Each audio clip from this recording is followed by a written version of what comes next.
വ്യാപാര കരാറുമായി മുന്നോട്ടു പോകുമെന്ന സംയുക്ത പ്രസ്താവനയുമായി ഇന്ത്യയും അമേരിക്കയും. റഷ്യയിൽ നിന്ന് നേരിട്ടോ അല്ലാതെയോ എണ്ണ വാങ്ങില്ലെന്ന ഉറപ്പ് ഇന്ത്യ നൽകിയെന്നാണ് വൈറ്റ് ഹൌസിന്റെ അവകാശവാദം.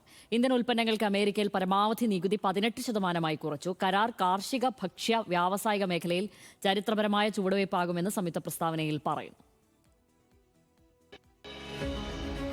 രാജ്യത്തിന്റെ സാമ്പത്തിക കുതിപ്പിന് ഊർജമാകുന്ന നിർണായക ചുവടുവയ്പാകുമെന്നാണ് കേന്ദ്ര സർക്കാർ കരാറിനെ വിശേഷിപ്പിക്കുന്നത്.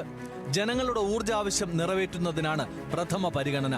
അമേരിക്ക കുറഞ്ഞ തീരുവ ചുമത്തിയ രാജ്യങ്ങളുടെ പട്ടികയിലേക്ക് ഇന്ത്യ മാറിയെന്നും വിശദീകരണം. എന്നാൽ റഷ്യയിൽ നിന്ന് നേരിട്ടോ പരോക്ഷമായോ എണ്ണ വാങ്ങില്ലെന്ന് ഇന്ത്യ ഉറപ്പു നൽകിയതായി വൈറ്റ് ഹൌസ് വാർത്താക്കുറിപ്പ്. റഷ്യൻ എണ്ണ ഇറക്കുമതി നിരീക്ഷിക്കാൻ പ്രത്യേക സമിതി രൂപീകരിക്കാനും ഇന്ത്യ സമ്മതിച്ചു. US വാണിജ്യ, ട്രഷറി, ആഭ്യന്തര സെക്രട്ടറിമാർ അടങ്ങുന്ന സമിതിയാണ് നിരീക്ഷിക്കുക. ഇറക്കുമതി വീണ്ടും തുടങ്ങിയാൽ അധിക തീരുവ ഏർപ്പെടുത്തുമെന്നും ട്രംപിന്റെ ഭീഷണിയുണ്ട്.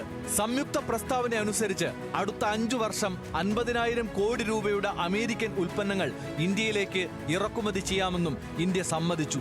ധാന്യങ്ങളും പഴങ്ങളും ഉൾപ്പെടെയുള്ള കാർഷിക വിഭവങ്ങൾ വൻതോതിൽ ഇന്ത്യയിൽ ഇറക്കുമതി ചെയ്യാനാകുന്ന നികുതി ഇളവുകൾ കരാറിന്റെ ഭാഗമായി നടപ്പിലാകും. മണിച്ചോളം, സോയാബീൻ, എണ്ണ, പിസ്ത, കശുവണ്ടി, ബദാം, പഴങ്ങൾ എന്നിവയ്ക്ക് ഇന്ത്യ പൂർണ്ണമായും തീരുവ ഒഴിവാക്കാനാണ് സാധ്യത. എന്നാൽ കാർഷിക, ക്ഷീരമേഖലകളിൽ നിയന്ത്രിതമായ ഇളവാണ് രൂപരേഖയിൽ പറയുന്നത്. ഇന്ത്യൻ അരി ഇറക്കുമതി ചെയ്യുന്നതിനാണ് കരാറിൽ US കൂടുതൽ താൽപര്യം കാണിച്ചിട്ടുള്ളത്. ഊർജ ഉൽപ്പന്നങ്ങൾ, വിമാനങ്ങൾ, വിമാനഭാഗങ്ങൾ, വിലയേറിയ ലോഹങ്ങൾ, സാങ്കേതിക ഉൽപ്പന്നങ്ങൾ, കൽക്കരി എന്നിവ ഉൾപ്പെടെയുള്ള ഉൽപ്പന്നങ്ങൾക്ക് ഇന്ത്യയിൽ വലിയ വിപണി സാധ്യത തുറക്കും.